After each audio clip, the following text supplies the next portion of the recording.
नमस्कार। मेरे इस चैनल में आप सबका स्वागत है। गृहस्थ जीवन निभाते हुए भक्ति मार्ग और भक्ति मार्ग से भगवत प्राप्ति। दोस्तों, हमारे जीवन में जिस तरह हमारा गृहस्थ जीवन या हमारा सामाजिक जीवन जितना महत्वपूर्ण है, उतना ही हमारा भगवत प्राप्ति का ध्येय भी महत्वपूर्ण होता है। अब ये अपने स्वयं के ऊपर निर्भर करता है कि हमें भगवत प्राप्ति कैसे करनी है, किस मार्ग से करनी है। क्योंकि गृहस्थ धर्म तो हम निभा ही रहे हैं, लेकिन गृहस्थ धर्म निभाते हुए भी अगर हमने भक्ति नहीं की या हमने भगवान की तरफ अपना ध्यान नहीं लगाया, तो गृहस्थ जीवन में भी हमें आंतरिक शक्ति नहीं मिलती। और उस आंतरिक शक्ति के लिए, हमारी मानसिक शक्ति के लिए, आत्मिक शक्ति के लिए हमें भगवान की आराधना, भगवान की भक्ति, भगवान की उपासना, ये सभी करना आवश्यक है। गोस्वामी तुलसीदास जी ने रामचरितमानस में ऐसे कई प्रसंग लिए हैं जिनसे हमें समझ में आता है, जिससे हमें ज्ञान मिलता है कि हमें गृहस्थ जीवन में क्या करना चाहिए और क्या नहीं करना चाहिए। भक्ति मार्ग का सबसे बड़ा रोड़ा या अड़चन है मन का संदेह। अगर आपके मन में भगवान के प्रति संदेह है, शंका है, आपका भगवान के ऊपर पूर्ण भरोसा नहीं है, तो आपकी भक्ति में कहीं न कहीं कमी आएगी या आपकी भक्ति को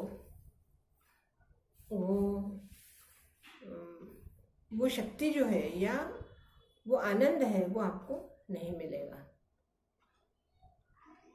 भगवान की भक्ति में अगर आपने संदेह किया या आपके मन में कोई संदेह आ गया, तो एक तो आपको भगवान नहीं मिलते, दूसरा आपका चित्त स्थिर नहीं रहता और आपकी भक्ति पूर्णतः सफल नहीं होती। भक्ति में संदेह का एक बहुत ही अच्छा प्रसंग गोस्वामी तुलसीदास जी ने रामचरितमानस में लिया है। माता सती और देवादिदेव महादेव, इनके संदर्भ में है। ये कथा सभी लोग जानते हैं, लेकिन इस कथा का मर्म क्या है, ये कथा ही गोस्वामी तुलसीदास जी ने रामचरितमानस के शुरू में क्यों ली। तो प्रसंग ऐसा है कि देवादिदेव महादेव और माता सती काकभूषुंडी जी के आश्रम में श्री भगवान श्री राम की कथा सुनने गए थे। और कथा सुनकर जब लौट रहे थे कैलाश की तरफ, तब रास्ते में जंगल की तरफ जाते हुए उन्हें भगवान श्री राम और लक्ष्मण दोनों दिखाई दिए। वो उस समय का प्रसंग है जब माता सीता का हरण हो चुका था और राम और लक्ष्मण सीता माता की खोज करते हुए जंगल में भटक रहे थे। उसी समय जब महादेव ने भगवान श्री राम को देखा और उनके उस मानव अवतार का जो वो रूप था, एक सन्यासी का रूप और चेहरे पर तेज, और ये जिस तरह से वो नाटक निभा रहे थे, वो देखकर भगवान देवादिदेव को, महादेव को बहुत ही आनंद आया उनके उस रूप को देखकर, उनकी उस लीला को देखकर, और अनायास ही उनके मुंह से निकल गया जय सच्चिदानंद। अब जय सच्चिदानंद ये माता सती ने भी सुना, उन्हें बड़ा आश्चर्य हुआ। वो बहुत ही आश्चर्य से महादेव की तरफ देखने लगी और उन्होंने पूछा, मन में संदेह हुआ और उन्होंने पूछ भी लिया कि आप ये वल्कल वस्त्र धारण किए हुए, धनुष बाण हाथ में लिए हुए 2 युवकों को साथ जाते हुए देखा, और उसमें से एक युवक की तरफ आपने कहा जय सच्चिदानंद। आपने ऐसा क्यों कहा? माता सती का ये संदेह देवादिदेव महादेव समझ गए कि इनके मन में भगवान के प्रति संदेह आ गया है और अब इस संदेह का निवारण करना अत्यंत आवश्यक है। तब उन्होंने सिर्फ इतना ही कहा कि अभी हम जिसकी कथा सुनकर आ रहे हैं, जिनके कथा का श्रवण हमने किया है, वही ये प्रभु भगवान सच्चिदानंद नारायण स्वरूप है।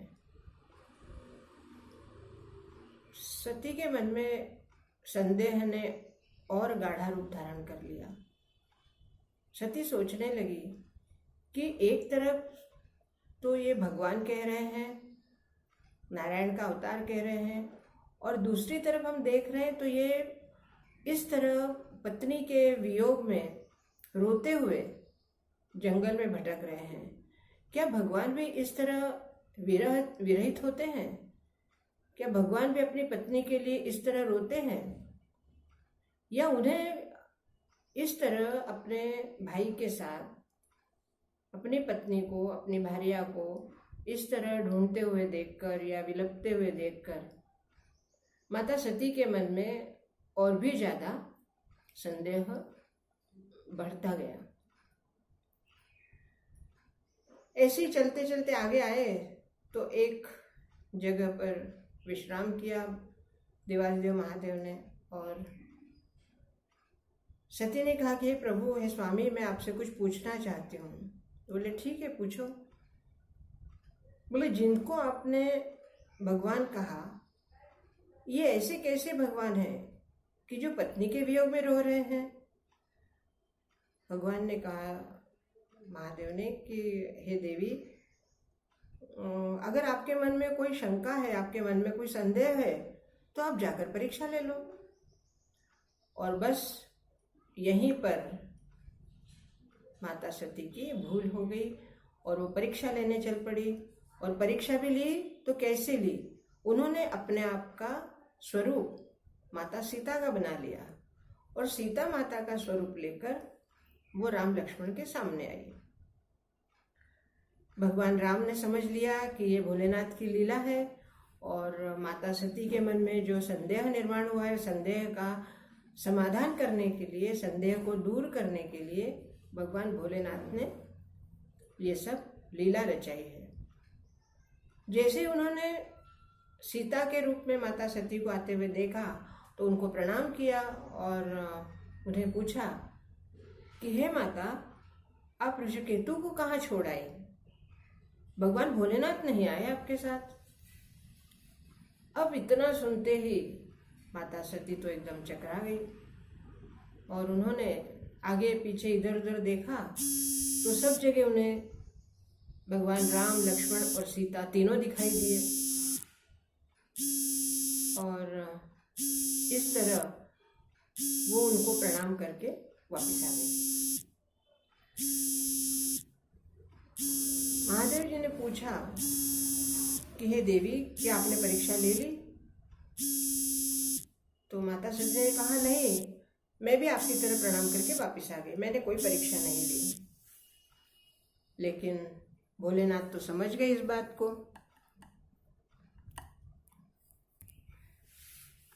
और भोलेनाथ ने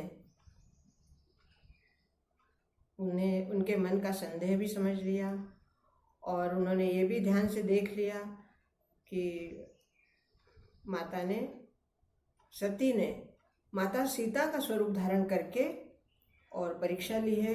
अब उनके मन में बहुत ही दुख होने लगा कि मेरी पत्नी ने माता सीता का स्वरूप ले लिया है और अब मैं इन्हें अपने पत्नी के स्थान पर नहीं बिठा सकता। तब उन्होंने कुछ कहा नहीं और जैसी प्रभु की इच्छा, और आकाशवाणी हुई उसी समय कि ऐसा संकल्प तो भोलेनाथ आप ही कर सकते हैं। ये आकाशवाणी सुनकर माता सती अपने ही मन में बहुत ग्लानि में हो गई कि ये आकाशवाणी हुई है, इसका अर्थ भोलेनाथ ने जरूर कुछ न कुछ संकल्प किया है, और मौन हो गए। उसके बाद जब कैलाश आए तो भगवान भोलेनाथ ने अपने आप को समाधि में लीन कर लिया, और उसके कई वर्षों बाद जब समाधि टूटी तो जय श्री राम कर कर वो जागे हो। फिलहाल ये कहानी यहीं तक बता रही हूँ, लेकिन इस कहानी से या इस कथा से, इस प्रसंग से हमें क्या शिक्षा मिलती है? गोस्वामी तुलसीदास जी रामचरितमानस के माध्यम से हमें क्या कहना चाहते हैं? यही कि हमारी मर्यादा क्या है। अगर हम भगवान पे विश्वास करते हैं, भगवान पर हमारा भरोसा है, तो उन पर संदेह नहीं करना चाहिए। संदेह हमारी भक्ति में सबसे बड़ी अड़चन है। इसलिए बगैर संदेह लिए, अगर आपके मन में श्रद्धा है, आपका विश्वास है आपके भगवान पर, तो उस विश्वास को, उस भरोसे को बनाए रखें। किसी भी तरह अपने मन में संदेह ना लाए, क्योंकि संदेह से भगवान हमसे दूर हो जाते हैं। और यही हमारी भक्ति की और भक्त की मर्यादा है कि हम भगवान के प्रति हमेशा पूर्ण भरोसा रखें, आस्था बनाए रखें, संदेहों को दूर रखें। इस प्रसंग को कहने का तात्पर्य यही है कि जब भी हम संकट में आते हैं या जब भी हमारे जीवन में कोई बहुत ऐसी घटना घट जाती है जिस घटना को देखने के बाद हमें अपने ही भगवान के ऊपर संदेह होने लगता है कि क्या भगवान भी ऐसा कर सकते हैं? अवश्य कर सकते हैं, क्योंकि एक तरह से ये हमारी परीक्षा है। हमारे मन में संदेह का बीज आना अर्थात भगवान से हमें दूर करने की एक चेतावनी है। इसलिए दोस्तों, भगवान के प्रति किसी भी तरह का कोई भी मन में संदेह मत लाइए। आज के लिए इतना ही, और इसी तरह रामचरितमानस के प्रसंगों को हम आगे लेते जाएंगे और अपने जीवन में किस तरह मर्यादित होकर हम भक्ति मार्ग से आगे बढ़ सकते हैं उसके बारे में हम बात करेंगे। मेरे इस चैनल को सब्सक्राइब कीजिए, लाइक कीजिए, शेयर कीजिए और बेल बजाइए। आज के लिए इतना ही। बहुत बहुत धन्यवाद। जय श्री राम।